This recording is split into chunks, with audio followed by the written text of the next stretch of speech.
Amém. Existem várias passagens na Bíblia que nós podemos chamar de ditos, palavras duras de Cristo.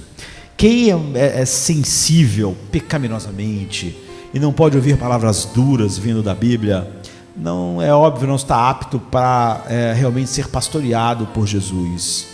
Ninguém falou tão docemente como ele, mas também ninguém falou tão duramente. Certa vez ele disse para uma igreja que ele ia vomitar eles da boca dele. E há muitos ditos assim de Jesus. Eu quero olhar para um hoje em Lucas 12, a partir do 49 até o 53, onde Jesus diz assim: eu vim trazer fogo à terra, e como eu gostaria que esse fogo já estivesse aceso, mas tenho que passar por um batismo, e como estou angustiado até que ele se realize. Vocês pensam que eu vim trazer paz na terra? Não, eu lhes digo, pelo contrário, eu vim trazer divisão. De agora em diante haverá 5 numa família, divididos uns contra os outros, 3 contra 2 e 2 contra 3. Estarão divididos pai contra filho e filho contra pai, mãe contra filha e filha contra mãe, sogra contra nora e nora contra a sogra. Não há nada gentil nesse texto. Vocês pensam que eu vim trazer paz à terra? Não, eu vim trazer divisão. Tudo que Jesus diz aqui é duro, mas há muito nele que é tremendamente maravilhoso para nós. Consolador, direcionador dos nossos corações. Às vezes, quando você lê alguns dos ensinamentos de Jesus como esse, sente que montou num cavalo bravo demais, que te joga para lá e joga para cá, forte demais, mas que você tem que tentar ficar em cima dele. E por quê? Porque não é algo manso, e você ainda precisa galopar ele. Você não pode fugir, você não pode achar que é demais para você. Quando você lê o que Jesus diz aqui, você não tem nada além de raios, trovões e sangue. Mas no centro desse ensino está a coisa mais maravilhosa que um coração humano pode ouvir. Como a Lucy perguntou nas Crônicas de Nárnia ao senhor Castor lá, né, quando ela fica sabendo sobre Aslan, que é o grande leão que aponta para Cristo na história, ela pergunta: ele é manso, ele é seguro? É normal, quando você vê um leão enorme, a primeira coisa que você pensar é isso: é manso, é seguro? E a resposta do senhor Castor diz: ele não é manso, ele não é seguro, mas ele é bom. É isso que a Bíblia diz o tempo todo. Se você espera de Jesus só palavras doces, se você acha que Jesus simplesmente só tem palavras suaves para você, você não conhece o Jesus verdadeiro. Há 2 coisas que aprendemos sobre Jesus nesse texto, eu vou mencionar agora e depois nós vamos elaborar, vamos descompactar essa ideia. Primeiro de tudo, nós aprendemos a divisão que Jesus traz, a separação.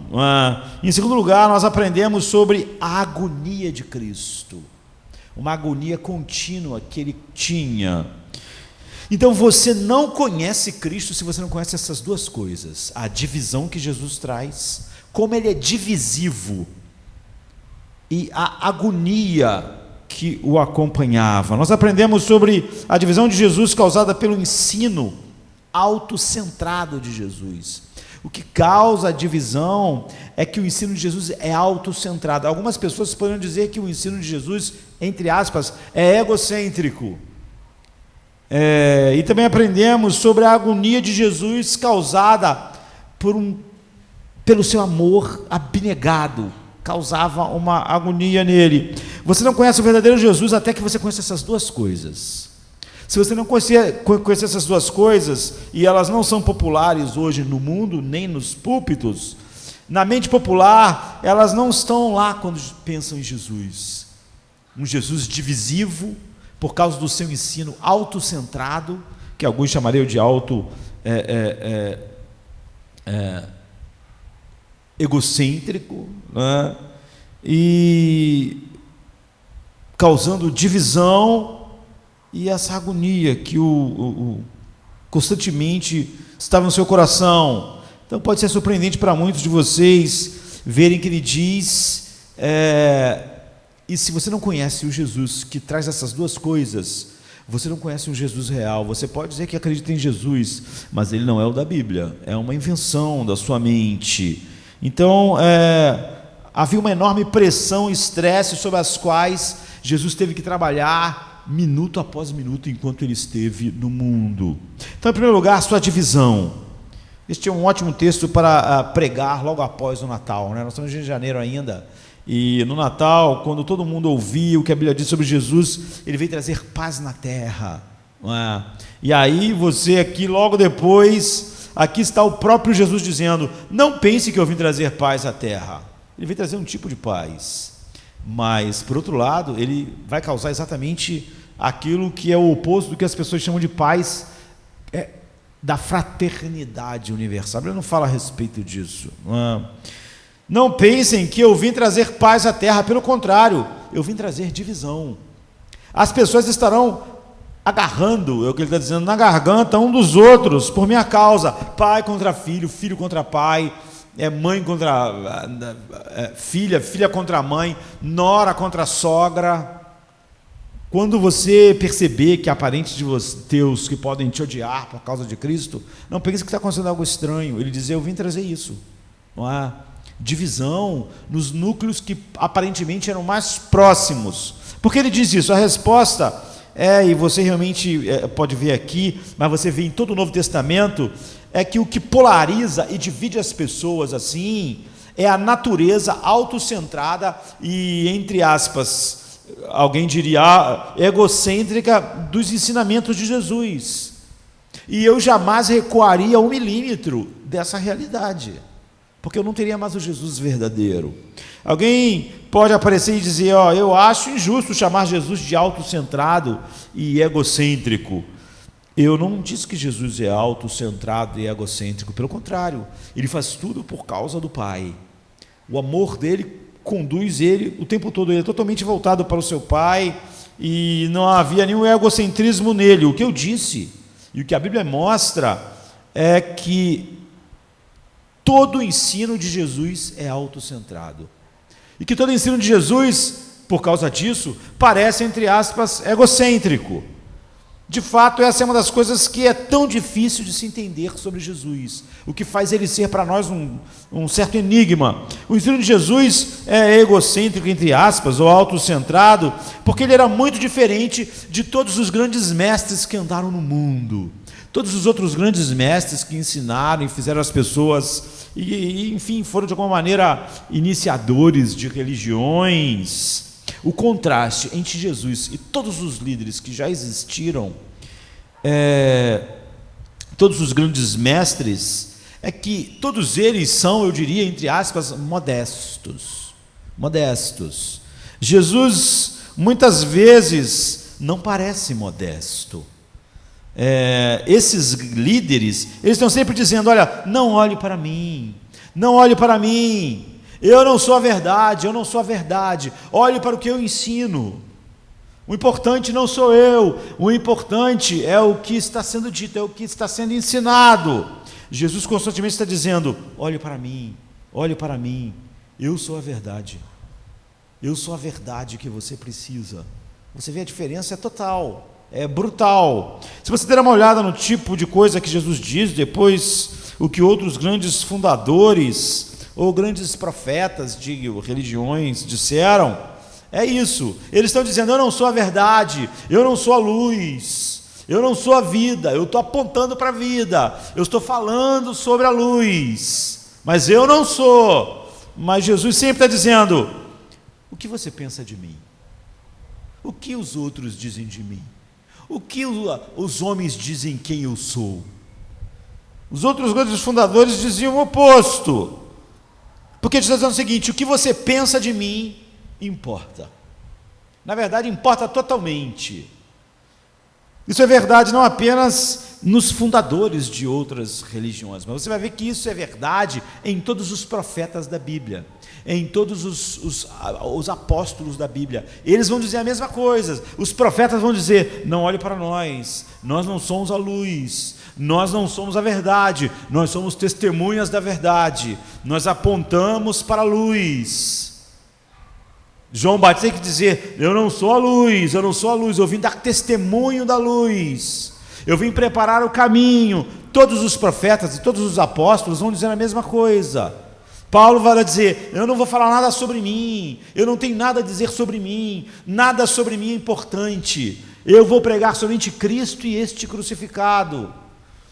Mas, por exemplo, um dos grandes heróis meus, desde a adolescência, que eu li todos os sermões, que são milhares, pregados por eles, todos que eu pude ter acesso, George Whitefield, que é um grande evangelista do século XVIII, e que, incrivelmente, naquela época, participou do grande avivamento que houve no mundo, tanto na Europa, na Inglaterra, quanto nos Estados Unidos. Então ele estava com Jonathan Edwards, estava lá na Inglaterra no grande avivamento, e ele atravessou o Atlântico algumas vezes, numa época em que era muito perigoso atravessar uma vez só, e fez várias vezes, e a vida dele teve um impacto enorme, tanto junto com Jonathan Edwards no avivamento na Nova Inglaterra, que depois se tornou Estados Unidos, quanto lá. Mas o que ele diz? Uma das suas coisas favoritas, uma das suas ditos favoritos de George Whitefield era assim: que o nome de Whitefield pereça enquanto Cristo é exaltado. Ele está dizendo o seguinte: eu não me importo se quando eu estiver morto ninguém se lembre de mim novamente. Se todos vocês foram capturados pela beleza de Cristo, eu não me importo se assim que eu morrer ninguém se lembre de George Whitefield. Quero dizer, assim é que todos os grandes profetas e mestres disseram, que os apóstolos disseram.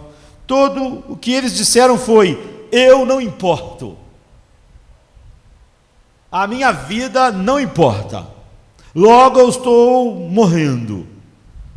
Jesus dizia continuamente: o que você pensa de mim importa completamente. Todo o seu destino, toda a sua vida depende do que você pensa de mim. Se eu sou tudo para você, você está salvo. Se eu não sou, você está perdido. Você vê, é tudo sobre ele. O contraste não pode ser mais forte. Paulo chega a dizer: quem não ama Jesus, seja anátema, seja amaldiçoado, esteja sobre a condenação final de Deus. Por quê? Porque não ama Cristo. Você vê, a razão que ele dá para aquela pessoa estar para sempre debaixo da ira de Deus é o fato de que ele não ama Jesus. Então Jesus diz: o que você pensa de mim importa totalmente. O que as pessoas dizem de mim? O que você pensa de mim, Pedro? Tu és o Cristo, Filho do Deus vivo. Isso muda tudo. No final do Sermão do Monte, ele diz assim: no último dia, muitas pessoas virão pensando que estão prontas para entrar no reino dos céus. E se Jesus olhar para você, para mim, e disser: eu não te conheço, o que acontece? Você está perdido. Toda a tua salvação está ligada no fato de ele dizer: eu te conheço. Não importa, você pode dizer: mas eu fiz tantas coisas, fui o culto, ele diz, as pessoas vão dizer: em teu nome eu fiz aquela coisa, eu não te conheço.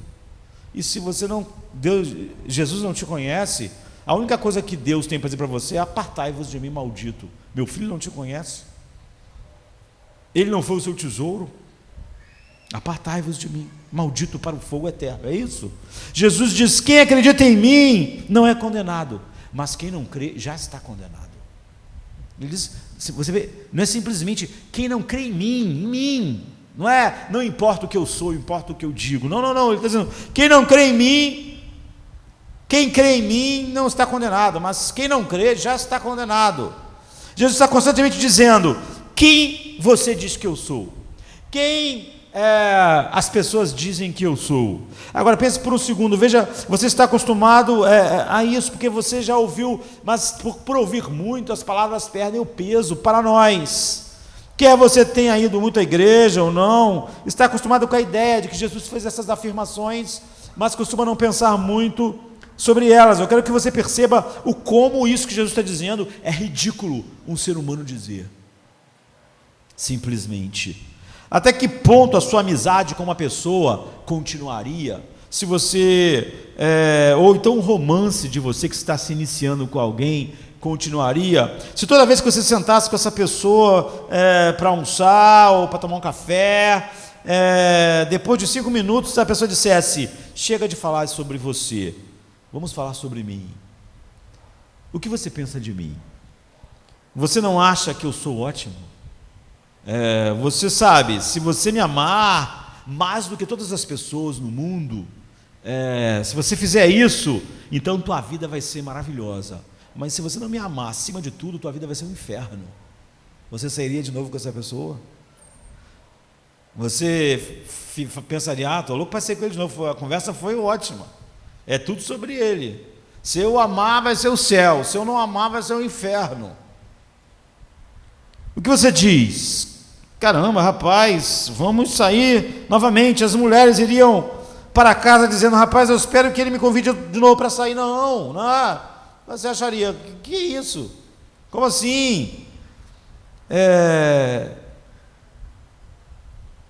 Ele apenas fala sobre si o tempo todo, tudo é sobre ele, e se eu amá-lo sobre tudo vai ser maravilhoso, se não vai ser horrível. É exatamente assim que Jesus era. E ainda agora, é isso que é interessante, não é? Cada uma dessas coisas saiu dos seus próprios lábios. O jovem rico, por exemplo, todos nós conhecemos a história do jovem rico. Ele queria herdar a vida eterna, E Jesus diz o que para ele? Vende tudo que você tem, toda a tua riqueza, e me segue, e você vai ter a vida eterna. O que Jesus está dizendo é o seguinte: eu devo ser a coisa mais importante na sua vida. O que Jesus disse para o jovem rico, ele disse para todos nós aqui: desde que eu seja mais importante do que cada centavo do seu dinheiro, se eu não for mais importante do que cada centavo do seu dinheiro, você não tem a vida eterna. Você está perdido. Ele se sentou com Nicodemos, e Nicodemos era o quê? Era um teólogo. E Nicodemos queria falar sobre teologia. Mas Jesus disse para Nicodemos: você precisa crer em mim. E se você não crer em mim, você está morto. Jesus está constantemente dizendo: se seus olhos se afastam de mim, arranca eles, porque é melhor ficar sem um olho do que longe de mim. Eu sou a vida eterna. Jesus está constantemente dizendo: se o teu braço te afasta de mim, arranca o teu braço. É muito melhor ficar sem um braço do que não me ter.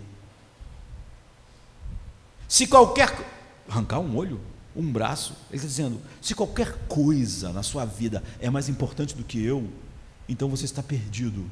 Você não tem a vida eterna. E eu sou a vida. Eu sou a vida eterna. Ele está dizendo o seguinte: o teu olho não vale a pena se ele separa você de mim. É melhor ser cego e me ter do que enxergar e não me ter. Os teus braços não são mais importantes para você. Parece eles muito úteis, muito bons, mas eles não são mais importantes do que eu. Se eles te afastam de mim, era melhor você não ter braços. E você ia ser muito mais feliz e completo comigo e sem braço do que com um braço e sem mim. Então eu deveria enfatizar isso, porque é a ênfase da Bíblia. Ele diz: coma-me, beba-me. Se você comer da minha carne, você tem a vida. Se eu for o seu pão, aquilo que te satisfaz, beba do meu sangue. Se você beber do meu sangue, você tem a vida. Se o meu sangue não for tudo em você, você é imundo. Só há você razões para Deus te amaldiçoar. Então agora aqui está o que é estranho. Houve pessoas na história do mundo que disseram coisas semelhantes a Jesus: eu sou importante, eu sou isso, eu sou aquilo, e você precisa acreditar em mim, e você tem que me amar mais do que tudo, você tem que seguir a mim em vez dos seus pais e sua mãe, eu devo ser a coisa mais importante do mundo para você. Mas você não conhece essas pessoas, não é? Existiu várias pessoas dizendo coisas assim, mas as pessoas disseram: essa pessoa é louca, por que é o centro de tudo? a não ser por algum grupinho bem pequeno, patológico, nunca essa pessoa influenciou nada em nem ninguém. É por isso que você não sabe o nome delas. Você nunca ouviu falar de nenhum deles. Por quê? Porque quase todos, exceto um pequeno mísero de pessoas completamente patológicas e disfuncionais, ouviram. A maioria das pessoas riram. Então a pessoa cai no esquecimento. Mas nesse caso, vamos ser sinceros, ninguém riu. Hoje é 19 de janeiro do ano da graça do nosso Senhor Jesus Cristo. Nós contamos todo o tempo a partir da existência dele nesse mundo. A razão pela qual as pessoas não riram foi que, por exemplo, a Bíblia diz que as prostitutas, os leprosos, que eram como quando estava assim, começando a AIDS, todo mundo com medo da AIDS, um leproso era assim. Ainda pior, né? Você pegava isso de uma maneira muito mais fácil. E as pessoas mais assim adoravam estar perto dele, adoravam estar com ele, adoravam se aproximar. E os líderes religiosos e as celebridades não gostavam muito. Agora, eu acho que a maioria de vocês percebe se você está cheio de falsidade, fingimento, se está cheio de arrogância e demonstração dela, se está cheio de uma imagem de relações públicas que é só uma fachada. Você vê essas pessoas e essa quantidade grande de pessoas, elas não vão querer ter nada, como nunca tiveram com pessoas que eram megalomaníacas, não é? Mas Jesus era um conselheiro perfeito. Agora, como conciliar isso? Como conciliar alguém tão atrativo, um conselheiro perfeito, alguém que exalava amor, graça, e ainda dizia essas coisas? As pessoas não querem ir até pessoas que dizem que tudo é a respeito delas, que elas são a razão de todas as coisas. E nós temos então uma única pessoa no mundo assim, não é? Ninguém é como Jesus. Todos os outros grandes mestres religiosos se enquadram em duas categorias. Ou eles disseram: não olhe para nós não somos a luz, aqui está a verdade, olhe para isso.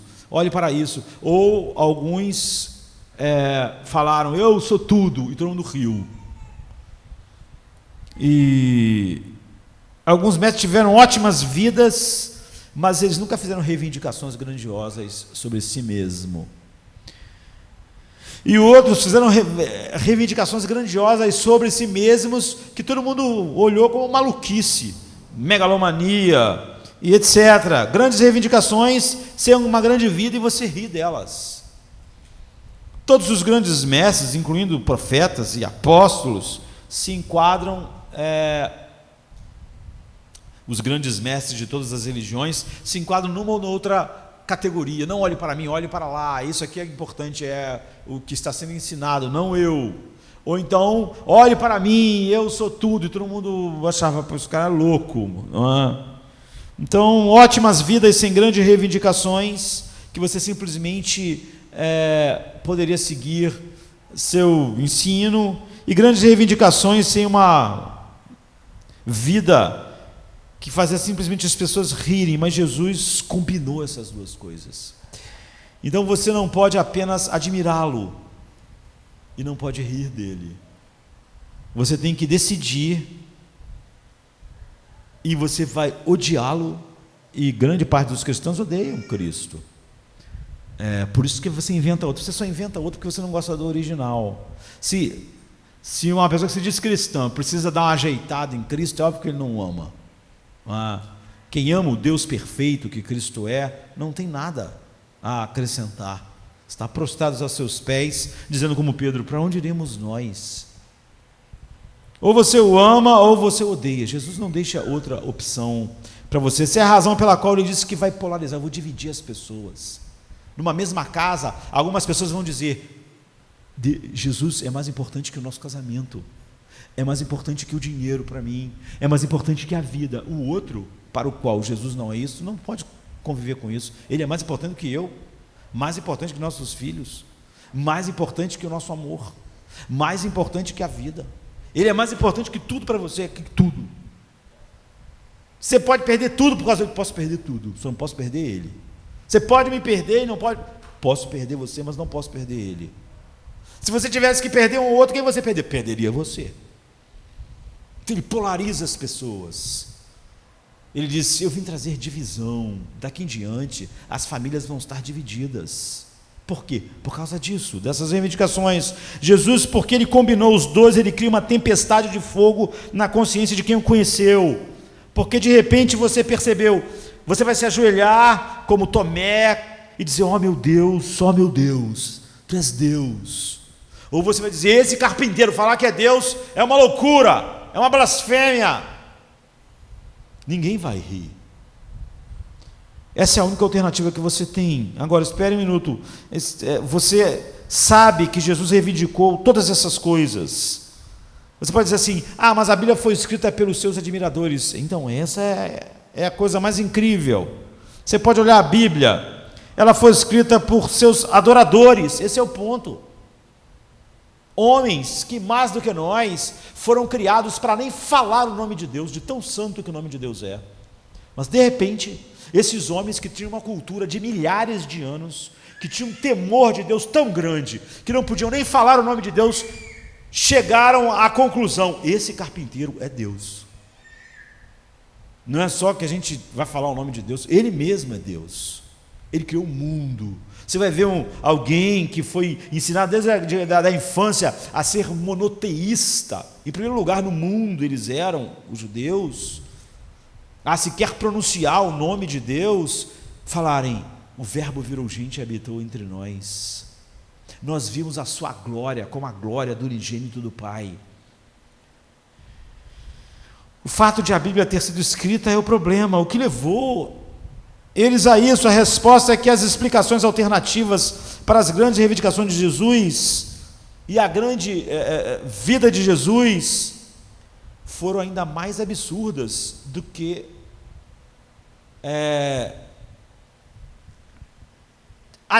conhecer ele e chegar à conclusão de que ele não era quem ele estava dizendo. Era uma conclusão mais absurda do que abraçar isso, pronto de estar pronto para morrer por causa disso. Então ele divide, ele polariza. Então ele diz: eu não vim trazer paz ao mundo, eu vim trazer a espada. As pessoas vão se dividir por causa de mim. Eu vou ser tudo ou nada. E se alguém consegue fazer de Jesus não o tudo ou nada, mas algo que introduz Jesus na vida, essa pessoa não conhece o Jesus verdadeiro, e não o que nós estamos aqui. Jesus está dizendo o seguinte: ninguém pode ser neutro comigo, ninguém pode ser casual comigo. Eu sou um cristão casual. Jesus não é nem a coisa mais importante na minha vida, mas também não é um nada. Ele está ali, Não, o que está dizendo para o jovem rico, ele está dizendo para você: se cada centavo do seu dinheiro, se não for muito mais importante do que cada centavo do seu dinheiro, você não me conhece. Se você diz que me conhece, você está enganado. Você vai ser aquela pessoa que naquele dia vai ouvir: eu não te conheço. Eu não conheço pessoas que eu não sou o seu tesouro final. Mesmo a igreja hoje tem uma inimizade grande a respeito disso. Pregue que a salvação é toda sobre Jesus, que tudo é sobre Jesus, que não é nada sobre nós. E muito parte dos cristãos não gostam disso, não se sentem confortáveis. Qualquer pessoa nessa sala que seja neutra, que seja casual sobre Jesus, que Jesus é uma parte da sua vida, mas não é o centro, não é tudo, não viu Jesus e não é salvo. Você está respondendo a uma invenção. Você pode falar assim: não, mas eu respondo a Jesus, eu oro a Jesus todo dia, estou até aqui hoje cultuando a Jesus. Você está respondendo a uma invenção da sua imaginação, você está respondendo a algo que inventou em sua mente. Então, por favor, esse texto, veja, ele destrói. Você tem que odiar absolutamente esse homem e a própria ideia dele e daquilo que foi construído ao seu redor, ou você tem que se entregar completamente a ele. Quando Paulo diz que tudo é esterco perto de Jesus, isso não é um padrão elevado, isso é a declaração de conversão verdadeira de um coração regenerado. Comparado a Cristo, todo o resto é esterco. Mesmo as coisas que parecem mais preciosas É por isso que há uma divisão entre pai e filho, porque o filho verá o pai como algo infinitamente menos precioso do que Jesus. Nora e sogra, mãe e filha. Então, o cristianismo casual não existe. É óbvio que existe cristianismo casual hoje em dia. É óbvio que existe, mas ele não é verdadeiro.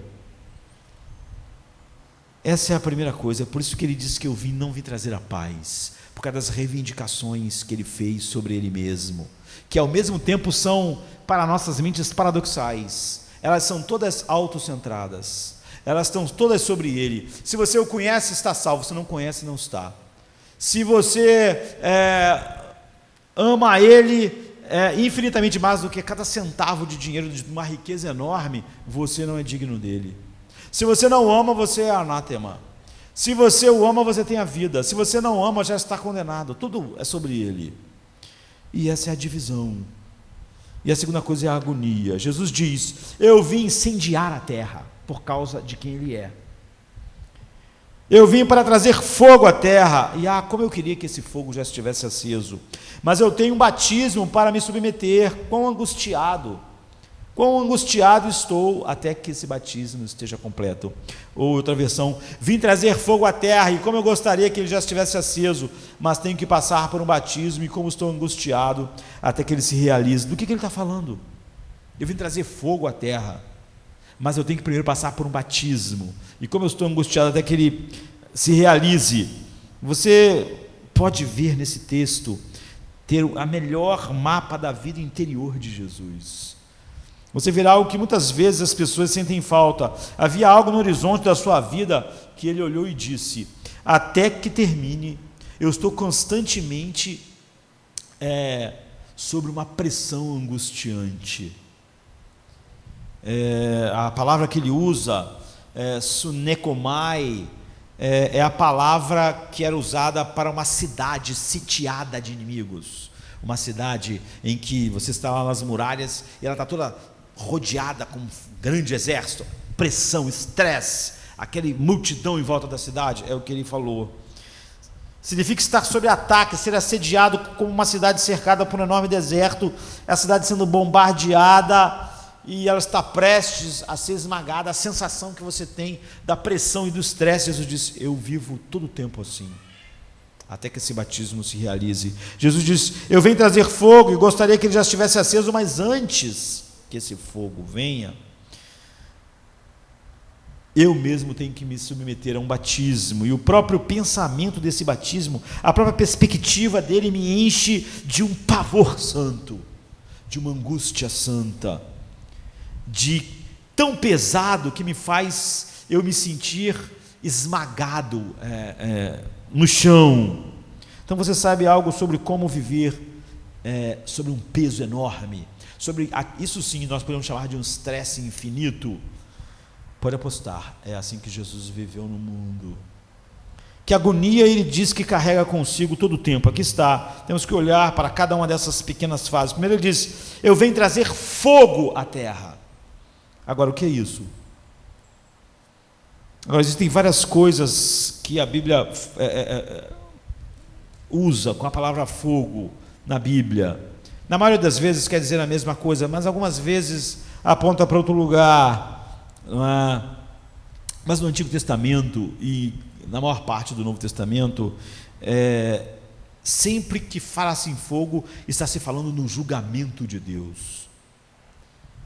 Agora, você sabe, às vezes a palavra fogo se referiu ao Espírito Santo muito ocasionalmente. Por exemplo, em Atos 2, quando o Espírito caiu sobre os discípulos, na inauguração da igreja, havia línguas de fogo sobre a cabeça deles. E as pessoas fazem uma confusão danada, porque falar a palavra língua, né? Estava falando que havia labaredas de fogo, é isso. Línguas, labaredas de fogo descendo, é isso. Agora, quando ele fala sobre fogo, a Bíblia fala, na maior parte do tempo, ele fala nesse texto, não é sobre nada disso que está falando. Ele diz: eu vou passar por um batismo cuja perspectiva me enche de medo, de horror, de agonia. É um batismo de fogo. E depois ele fala sobre a divisão e polarização, que ele veio trazer fogo à terra. E não estamos falando do fato de ele trazer o Espírito Santo, não é?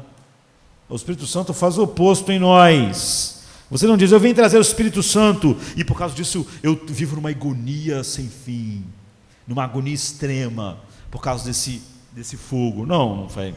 Não é o que ele está dizendo, não é sobre isso que ele está falando. No Antigo Testamento, o fogo é o modo como o dia do julgamento é descrito. No Novo Testamento também. Por exemplo, alguns exemplos, em Isaías 66, a Bíblia diz, veja, o Senhor está vindo com fogo, e seus carros são como um turbilhão, ele vai derramar a sua ira com fúria, e o seu juízo como chamas de fogo. Nós sabemos que as espadas que estavam lá no Éden, do juízo de Deus, tinham fogo.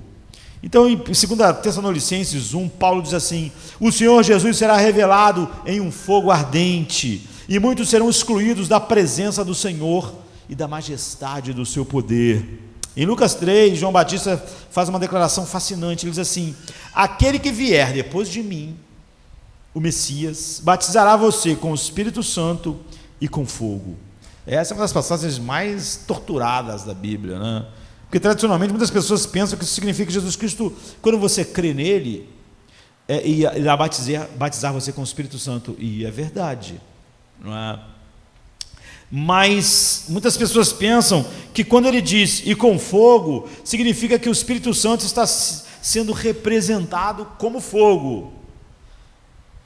Então, se você acredita em Jesus, o Espírito Santo entra na sua vida como fogo, é o que... Mas não é sobre isso que João Batista está falando, não é? Ele está falando porque, e ele deixa claro no versículo seguinte, não é? Ele explica o que ele está dizendo, portanto ninguém precisa de interpretação. Em Lucas 3,16, João Batista diz, alguém está vindo para batizar você com o Espírito Santo e com fogo.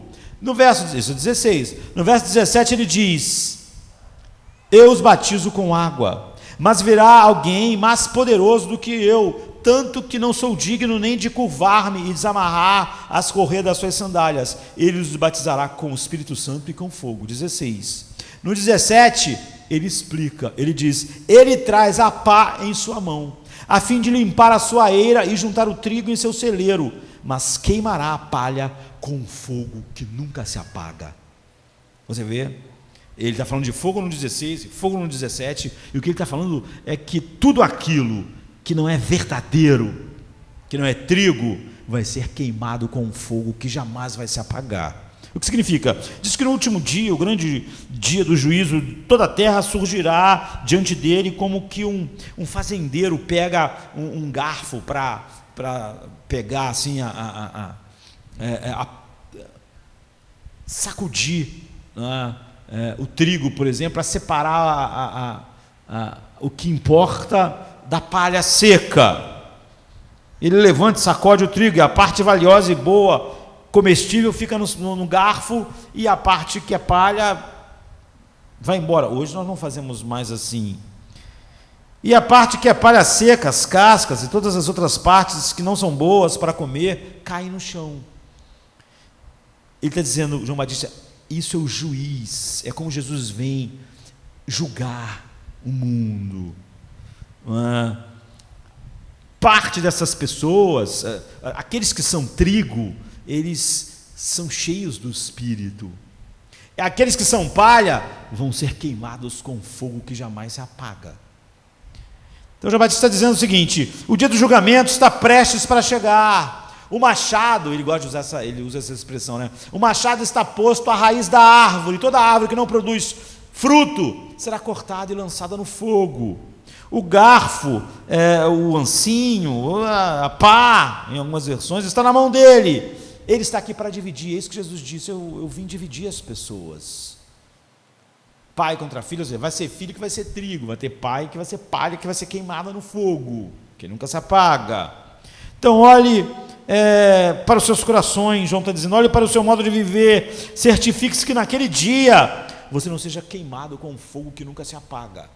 Porque se tudo que há em você, a casca, é palha, não há substância, ou seja, Jesus não é o que ele devia ser, para o seu coração, então você vai ser queimado com fogo que nunca se apaga. João Batista era uma pessoa muito encantadora, né? Poucas pessoas são tão delicadas como João Batista pregando. Também já vê o que significa o fogo, é que o fogo limpa. É por isso que sempre que fala sobre o juízo de Deus, fala sobre o fogo. Há duas razões, por mais formidáveis que isso possa parecer, que a Bíblia fala sobre o julgamento de Deus como fogo. É porque o fogo faz duas coisas. Número 1, o fogo limpa coisas que são duradouras e preciosas, coisas que têm uma qualidade ímpar em sua natureza. Por exemplo, lá em casa a gente sempre teve 2 meninos. Então eu diria que nossas toalhas de mesa, vou me incluir também, não é? Eu só não me incluí porque 3 meninos ia ser um pouco exagerado, não é? Mas, coitada de Cláudia, nossas toalhas de mesa em nossa casa costumam durar uma refeição, não é? Até que elas precisam ser limpas. Mas é óbvio que nós não limpamos, nós não purificamos as toalhas com fogo. A gente não vai lá para o quintal, põe um barril lá e coloca combustível e joga as toalhas, porque elas não têm durabilidade, qualidade, e o que não tem não é purificado pelo fogo, é destruído pelo fogo. Então nós não limpamos nossa toalha com fogo, porque elas não duram 1000 anos, 12.000 anos, 5.000 anos, 10.000 anos, como o ouro, por exemplo. Não é? Coisas preciosas, duradouras, com uma qualidade em sua natureza assim, elas são limpas com fogo. Então, coisas que precisam de fogo por último, porque o fogo é o solvente definitivo, o fogo divide, não é? Depois que o fogo vai, o que é precioso fica mais precioso, puro, e o que é palha é consumido. Se eu pegar um pedaço de minério e eu não sei bem que parte é preciosa, que parte não é preciosa daquele minério, o que é escória, o que é precioso, quando eu coloco fogo, o fogo revela o que é valioso e o que não é. Pedro diz isso: vocês vão ser colocados na fornalha, se houver coisa preciosa em você, então você vai sair mais puro ainda. Agora, quando a aflição vem e isso destrói você, só mostrou que não tinha nada precioso lá. Se Cristo fosse a preciosidade, nenhum fogo da aflição ia fazer você ter menos de Cristo, ia fazer você ter mais de Cristo, de uma maneira mais pura. Agora, se o fogo destrói tudo, fica evidente que não havia nada precioso, só palha. Então a Bíblia fala sobre o fogo vindo à terra para limpar tudo. A terra está cheia de maldade. Ela não está cheia de maldade fora dos homens, está cheia de maldade nos homens. Ela está cheia de miséria, está cheia de decadência, cheia de opressão. Algum dia a Bíblia diz que Jesus vai aparecer e ele vai limpar tudo com fogo. E quando ele terminar, não restará nada além do que é precioso. Só o que é precioso vai ficar. Esse fogo vai purificar tudo. Tudo que não é precioso vai se queimar com esse fogo que não se apaga.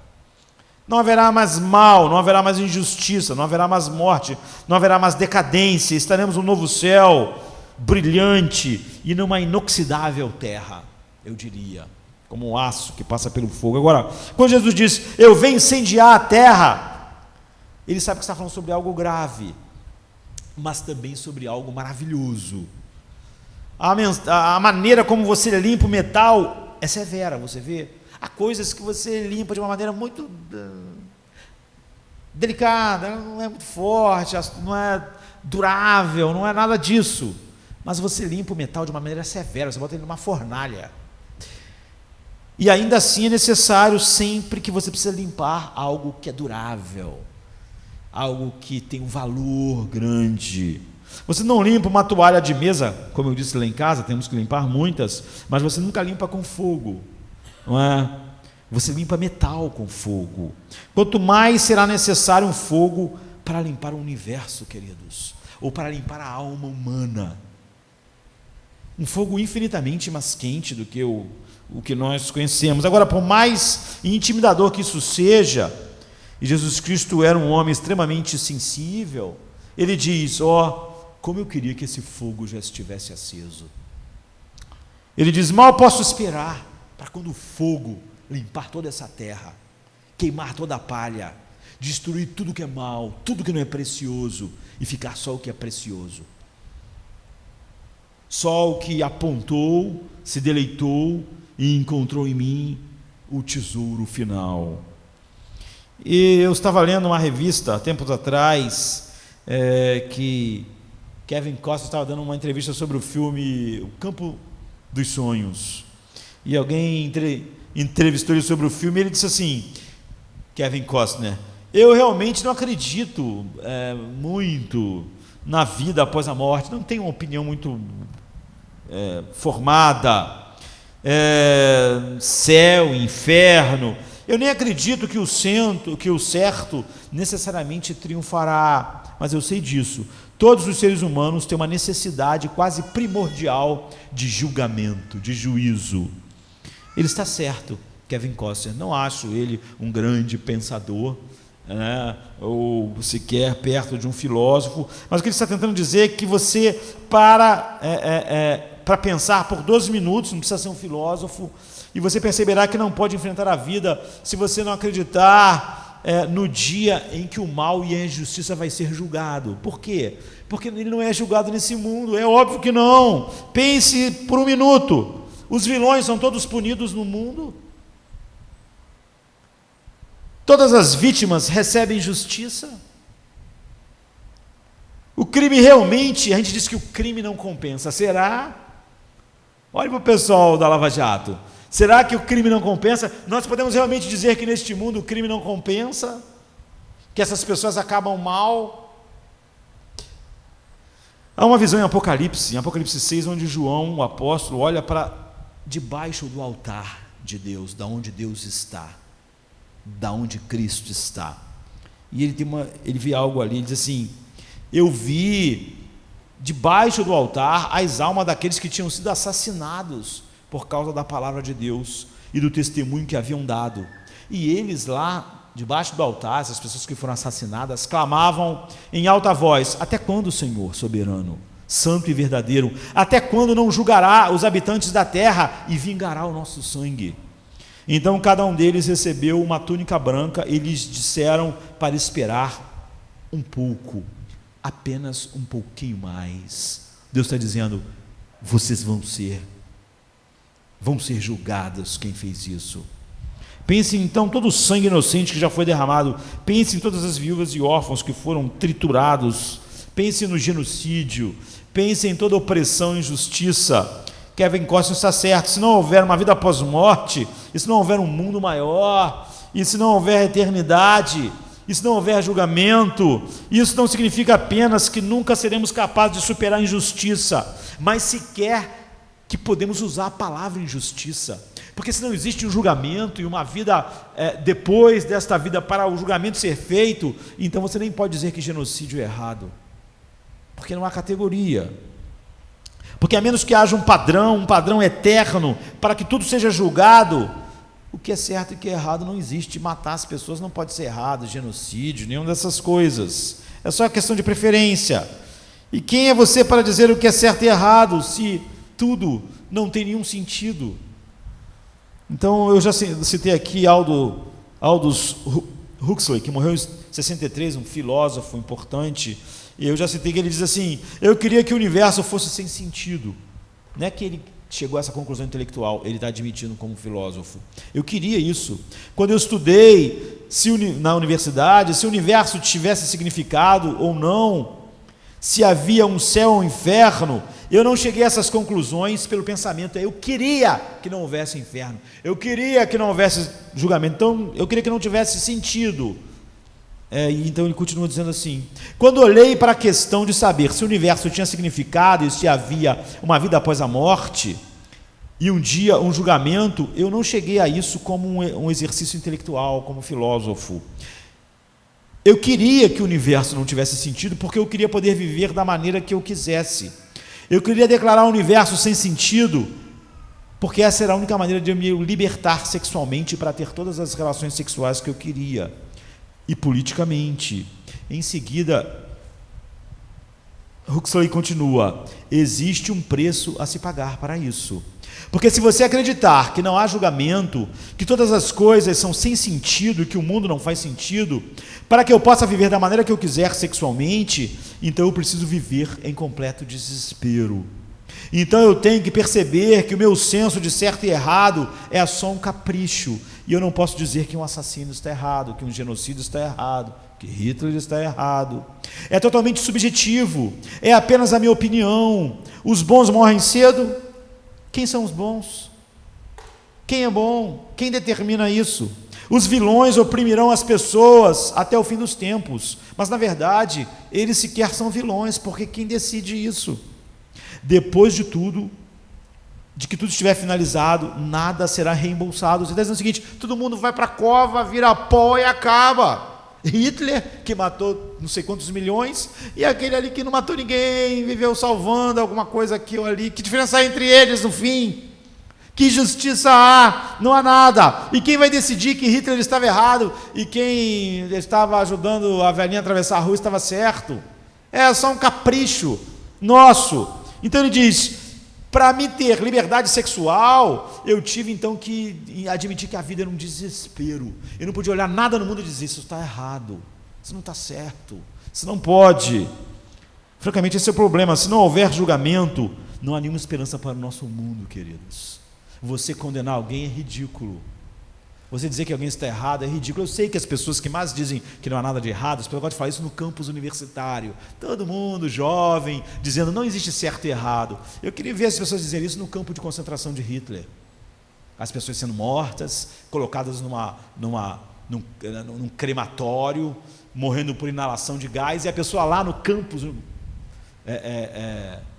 de Auschwitz dizendo não existe certo e errado. Matar todas essas pessoas, fazer isso com elas, não existe certo e errado. É fácil dizer isso num campus universitário onde tudo que eu quero é sexo, drogas e rock and roll. Mata essas pessoas, estupra a namorada delas, mata a mãe delas. Não há nenhuma coerência. E Huxley pelo menos disse: eu tenho que admitir que se eu posso ter relações sexuais à vontade porque não há certo e errado, então o mundo é um desespero. E é óbvio que no final da sua vida, assim, na última parte da sua vida, ele abraçou o oposto. Agora, se não houver um julgamento, então não há esperança para o mundo. Nunca haverá o conserto das coisas. A ideia de que o bem vencerá no fim, de que um homem como Hitler encontrará e que ele está errado, está totalmente sem sentido. Ele não está errado, ele só fez o que ele achava certo. Você faz o que você acha certo. E como não existe certo, cada um tem o seu certo. Agora, se houver um dia de julgamento, há esperança para o mundo. Mas que esperança há para nós? Você viu o problema? Se houver um julgamento, então há uma esperança para o mundo. Mas se houver um julgamento, que esperança há para nós? Não há nenhuma esperança para nós. Porque nós não vamos poder passar pelo julgamento. Você tem que dizer: não há julgamento, então não há esperança para o mundo. Ou há esperança para o mundo, há um julgamento, mas então que esperança há para nós? Nós vamos ser consumidos. Quando tudo estiver terminado, ninguém se lembrará de nós se o mundo não faz sentido e não existe certo e errado. Isso é intelectualmente impossível. Você vê, nem Huxley, que foi tão sincero, pôde viver com isso, porque ele não podia dizer depois que todas as coisas que estavam acontecendo não eram erradas. Mas se houver um dia de julgamento, que esperança há para você, para mim? Então você vê, para haver esperança para o mundo, não pode haver esperança para nós.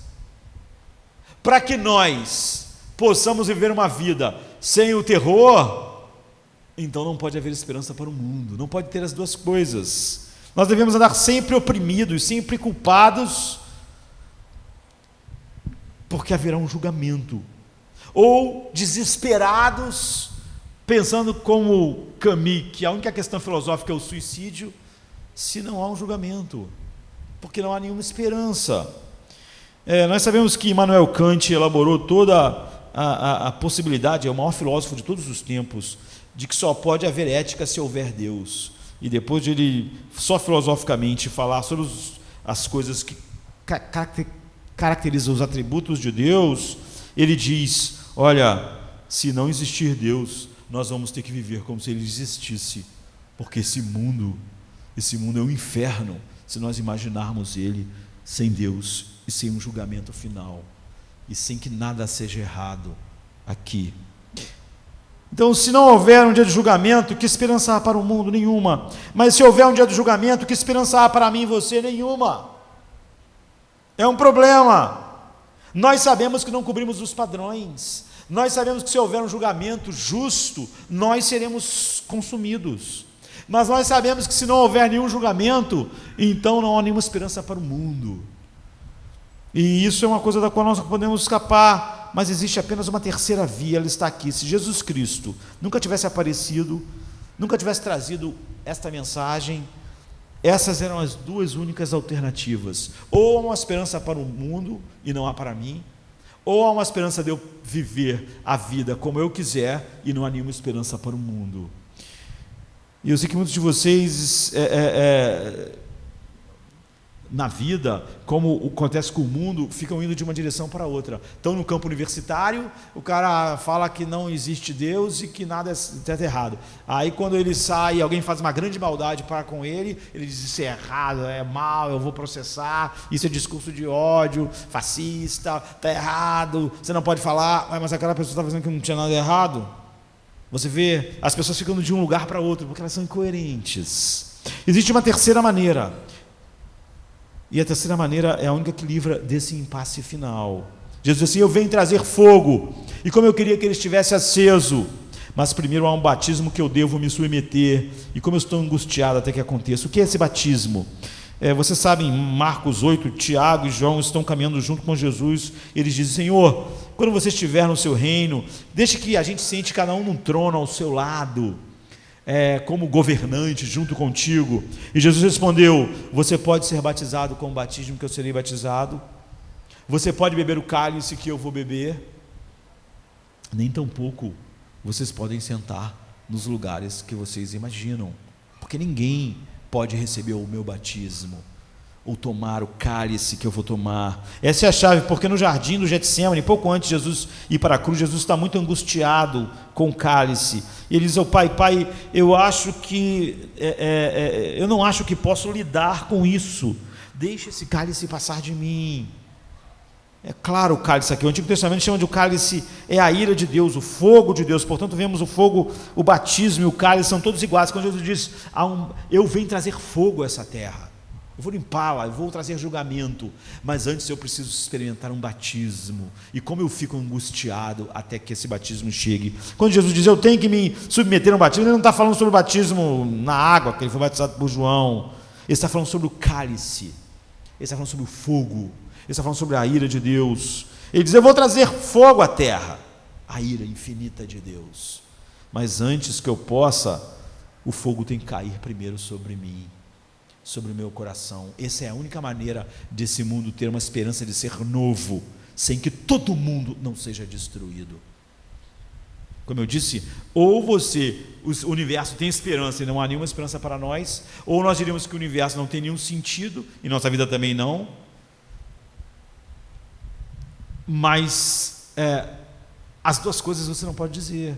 Que o universo tem esperança e que você tem esperança, é uma coisa ou outra. Mas Jesus muda tudo. Jesus é a única terceira via. O universo vai ser purificado e você não vai ser destruído. Jonathan Edwards então pregou um grande sermão,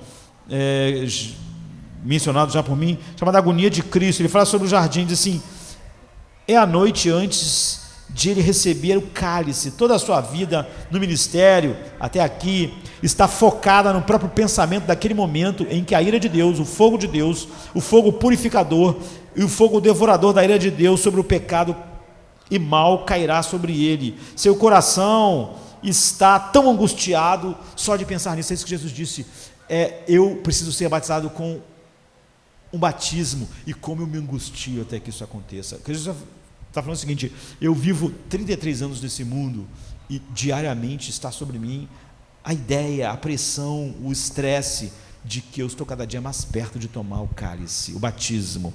Então no Getsemane ele começou a suar sangue.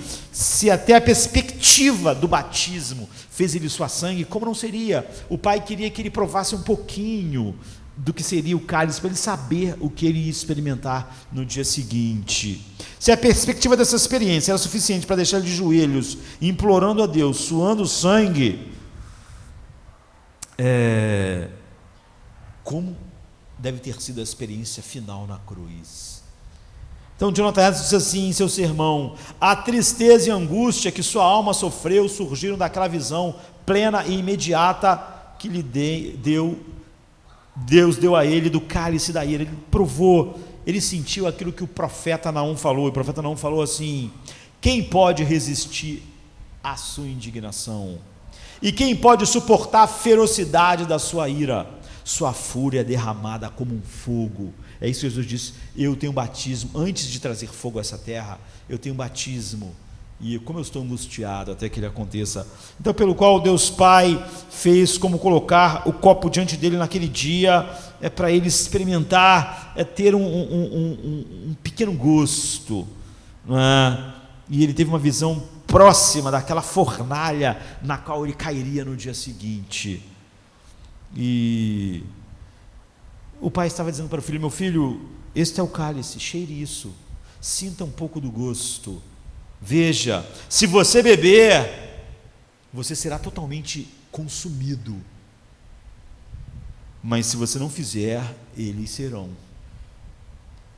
Você vai fazer isso, você vai ser lançado nesse abismo de ira e fogo infinito. Bom, natural teria sido Jesus, que é o ser, que é a razão de existir todas as coisas, dizer: porque eu, que sou infinitamente precioso, deixaria minha glória, meu amor, e tomar essa agonia ardente em minha alma, para aqueles que nunca retribuíram, nunca em um instante, sempre viveram para me desonrar, e merecem exatamente esse cálice, e que sequer podem aqueles ali ficar acordados na hora da minha maior agonia. Então, em vez disso, ele disse: eu vou pegar o copo, eu serei batizado com fogo. Agora, queridos, nós temos que encerrar. O que aprendemos aqui? Eu vou te contar o que aprendemos. Você e eu precisamos correr para ele, não por medo desse fogo. Todo mundo que corre para Jesus simplesmente com medo desse fogo não está sendo salvo por ele. Não, porque esse é o amor que você tem procurado a vida toda. É por isso que você corre para ele. Aqui está um amor por você que suportou o próprio fogo infinito de Deus. Quando você pensa em tudo que o inferno é, o que faz você correr para Cristo não é o medo do inferno, é pensar que ele entrou nessa fornalha porque ele amou a igreja que o Pai deu a ele. O fogo de Deus, pense no que pode queimar, pense em que ele pode queimar quase tudo, mas ele não pôde queimar o amor de Cristo pela igreja, o amor daqueles que o Pai deu a ele. O amor dele era tão grande que era maior que o inferno, que era maior do que a ira infinita de Deus, que depois que esse fogo tivesse caído sobre esse amor, não destruiria este amor, mostraria o quão precioso ele é o amor provado pelo inferno. E isso significa que ele vai estar sempre por nós. Quando Paulo diz: se Deus é por nós em Cristo, é porque o que mais poderia cair sobre Cristo que fizesse o amor dele ser consumido? Se a ira infinita de Deus não consumiu esse amor, o que poderia consumir? Isso significa que ele vai estar sempre lá por você. Se você se entregar a ele, o amor dele por você, se isso aqui é verdade, se a doutrina do juízo é verdade, se você crê nela, você sempre sabe que o amor dele nunca falha.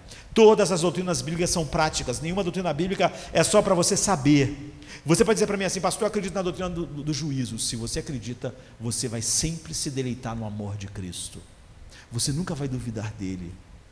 Ele sempre vai ser suficiente para a sua alegria e paz. Veja o que está acontecendo aqui. Diga-me o que vai desgastar esse amor se o inferno não desgastou. Deus fez homens e mulheres que contemplaram esse amor. E agora você sabe que o seu casamento não pode te dar um amor como você tem em Cristo. E você pode realmente entender que nada pode te separar do amor de Cristo, porque o amor dele suportou o fogo da ira infinita de Deus. E não existe nada maior, mais poderoso ou terrível. Muitos de vocês não experimentaram nenhuma dessas coisas e, portanto, não creem nisso. Eu lhe digo, porque se você acreditar biblicamente no dia do juízo, então você é uma pessoa inabalável, porque você vai saber que ele experimentou o dia de juízo no seu lugar. Então você nunca vai duvidar do amor de Cristo. O amor dele vai te constranger.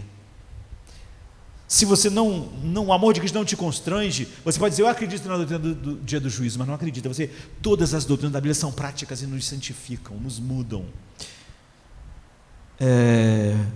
Então, por espanto que ele te amou tanto assim, e tomou o fogo infinito que você merecia, você sabe, existem maneiras de falar sobre o que significa se tornar um cristão, e aqui está uma, não é?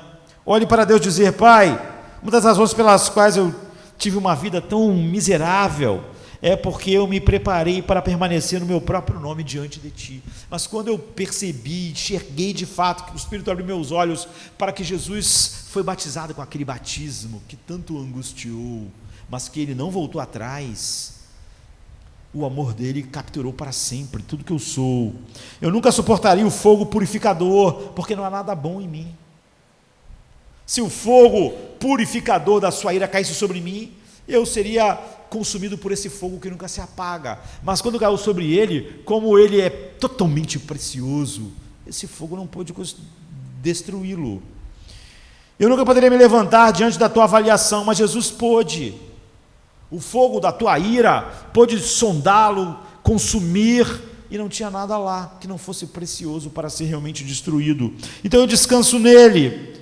E porque você vê, quando você é levado por Deus a fazer de Jesus seu Salvador, pelo Espírito Santo, que seu julgamento já aconteceu, tudo se foi, não há mais nada para você, você sabe que Ele é o amor que você estava procurando, você sabe que Ele é o descanso que você procurava, que Ele realmente, aquelas reivindicações, eu sou a vida, eu sou a verdade, se você está em mim, você tem paz, você tem alegria, é tudo verdade. Agora você percebe o quão diferente você seria se você acreditasse nisso de verdade. Por isso é uma boa maneira de você sondar o seu coração. Eu sei que muitos de vocês dizem, bem, eu acredito nisso, pastor, eu sou cristão, eu acredito no dia do juízo, todas essas coisas. Então por que, por exemplo, você tem dificuldade de perdoar as pessoas? Se você acreditar no dia do juízo, você vai cada vez vai sentir ser mais fácil perdoar as pessoas. A gente não gosta de perdoar as pessoas porque a gente acha que elas vão escapar, que elas vão se safar, que elas não vão ter o que merecem, então eu não posso perdoá-las. E só Jesus é digno de trazer fogo a essa terra. Ele diz, eu vim trazer um fogo a essa terra, e só Ele é digno porque primeiro esse fogo caiu sobre Ele. Ele teve um batismo. Você acredita que Ele é o juiz agora? Então você nunca vai ser amargo. Quando você é amargo, você fica sentado dizendo, eu gostaria que essa pessoa finalmente entendesse isso, e se fosse responsabilizada por isso. Se você acredita no julgamento, se você fosse capaz de aplicar essa doutrina ao seu coração, haveria total liberdade para perdoar, não haveria autopiedade, e nem haverá amargura, porque você sabe que Jesus não vai deixar ninguém impune. Ele diz, eu vou trazer um fogo a esta terra. E ou a pessoa vai estar livre desse fogo, porque eu fui batizado com o fogo no lugar dela, ou ela vai receber o fogo. Você nunca vai ficar com medo de essa pessoa que faz você ficar amargo por causa desse medo, ou faz você não perdoar por causa desse medo, escapará impune. Nada que é feito nesse mundo pode escapar. Jesus não vai deixar ninguém escapar impune. Ele mesmo vai fazer isso. Aquela pessoa com que você está tão bravo, Jesus ou pagará a dívida dela, Ele mesmo recebendo a ira infinita de Deus, ou Ele mesmo trará fogo do juízo. Tudo ficará perfeito. Você não precisa ser juiz, porque você não está qualificado para ser juiz. Você vê, a única pessoa que é um juiz neste mundo, ele diz, eu vim trazer fogo à terra. Ele é qualificado porque o fogo caiu primeiro sobre ele, e ele está lá. O fogo não pôde fazer nada nele. Ele é o único qualificado. Em segundo lugar, olhe para aquelas pessoas que andam com baixa autoestima, não podem, não conseguem ter alegria, não conseguem se aceitar. Porque essas pessoas estão tentando ser juiz. Não é de admirar que você tenha tantos problemas. Você pode acreditar intelectualmente que Jesus é o juiz, mas se você se apropriou emocional, psicologicamente dessa verdade, você perceberá que nada foi deixado para você, que Deus te ama completamente, que não há nenhuma ira, que não há nenhum cálice para você, e que você é totalmente amado por Deus em Cristo. Todas essas coisas se vão. A doutrina do juízo nos enche de amor por Deus, não porque temos medo do inferno, mas porque sabemos que Ele foi batizado com aquele batismo. Eu quero dizer, os cristãos nunca se preocupam se obedecer a Deus vai ser prático. E se eu obedecer a Deus eles me matarem? Não importa. E se ninguém se converter? Não importa. Nós não pensamos se isso vai ser prático. Nós não precisamos nos preocupar, porque nós sabemos que, dependendo do que aconteça conosco, o juízo sempre será feito, de uma forma ou de outra. Eu estou tentando mostrar que um cristão sabe que no final todas as coisas serão ajustadas. O que Deus diz? Aquelas pessoas estavam debaixo do altar dizendo: até quando, Deus, nosso sangue não vai ser vingado, nós que fomos assassinados? E Ele diz: só espere um pouquinho mais, Ele vai ser vingado. Se você acreditar que Jesus é o juiz, você estará em paz. Vê? Na pior situação, o cristão, portanto, não se preocupa se é prático fazer o bem, se eu vou acabar assassinado com um tiro na nuca, ou se vou, porque eu sei que todas essas coisas vão ser consertadas. A maioria das pessoas, como eu disse, ficam indo de um lado para o outro. Elas querem que o mundo tenha esperança, mas elas querem ter liberdade, e não há esperança para o mundo ou para elas. Se para haver esperança para o mundo tem que haver julgamento, mas se houver julgamento não há esperança para elas. Então Jesus vem e Ele, esse caminho, eu tenho um batismo, e como isso me angustia até que ele aconteça. Antes de eu trazer julgamento no mundo, o julgamento vai cair sobre mim, e isso é que capacita Ele de ser o grande juiz, porque o Senhor é o Salvador, e porque o Senhor é o juiz, o meu coração tem paz infinita naquilo que Ele é, eternamente para mim. Então você vê que no dito duro de Jesus, eu vim trazer divisão, eu vim trazer fogo, eu vim trazer julgamento, eu vim trazer, como João disse, eu vou batizar algumas pessoas com fogo que nunca se apaga, ou vou batizá-los com o meu Espírito, mas todos serão batizados. E quando você sabe disso, então você sabe que aqueles que foram batizados com o Espírito é porque Jesus foi batizado com o fogo do juízo de Deus no lugar deles. O fogo que nunca se apaga, infinito, então ele experimentou. Ou eles não vão ser batizados com o Espírito, mas certamente serão com fogo. Então você descansa na justiça infinita de Deus e na graça infinita de Deus. Então Jesus, Ele é único, você vê, porque ao mesmo tempo tudo é sobre Ele, e parece autocentrado e egocentrismo entre aspas, mas todo o amor salvador vem da misericórdia dEle. Ele é incrível, Ele é a única coisa que faz ter esperança para o universo e para nós. Antes, se o universo tivesse que ter esperança, tinha que haver um julgamento, mas então não sobraria ninguém. Então como podem sobrar pessoas depois do julgamento, o universo tendo esperança? Porque Jesus, que um dia vai trazer fogo sobre a terra, primeiro trouxe fogo por si mesmo. Quando nós vemos esse fogo caindo sobre Ele, nós somos constrangidos por um amor tão grande. Pai, nós te agradecemos por esta manhã, nos dê uma vida, ó Deus, como Tua palavra promete, Tu nos deu todas as coisas para uma vida de piedade diante de Ti, que essa realidade se expanda, à medida que cada doutrina seja verdade para nós, prática para nós, deleite para nós, é o que te pedimos em nome de Jesus, amém. Come to me, you